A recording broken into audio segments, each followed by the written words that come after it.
नमस्कार, आपण पाहता हिरकणी न्यूज. हिरकणी न्यूज प्रत्येक क्षण ताज्या घडामोडी आणि महत्त्वाच्या प्रत्येक बातमीसाठी नेहमी तत्पर. संजय भोकरे यांच्या खुनाचा कट उधळला. संजय भोकरे ग्रुप ऑफ इन्स्टिट्यूटचे प्रमुख संजय भोकरे यांच्या हत्येचा कट उधळून लावण्यात पोलिसांना यश आलं आहे.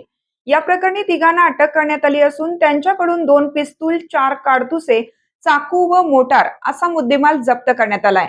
जमिनीच्या वादातून हा प्रकार घडल्याची माहिती अप्पर पोलीस अधीक्षक कल्पना बारवकर यांनी पत्रकार परिषदेत दिली.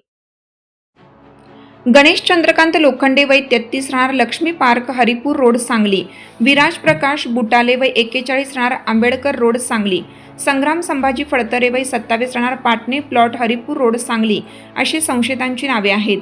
दरम्यान या प्रकरणातील आणखीन एक संशयित फरार आहे. संशयितांना 11 मे पर्यंत पोलीस कोठडी सुनावण्यात आली आहे.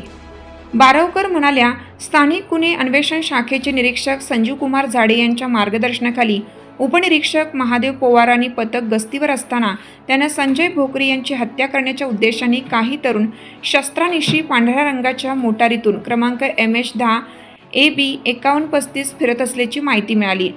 या माहितीच्या आधारे पोलिसांनी तातडीने राजू गंगवानी यांच्या शेतालगतच्या परिसरात सापळा लावला. तेथे अंधारात एक मोटार संशयास्पदरित्या थांबलेली दिसून आली.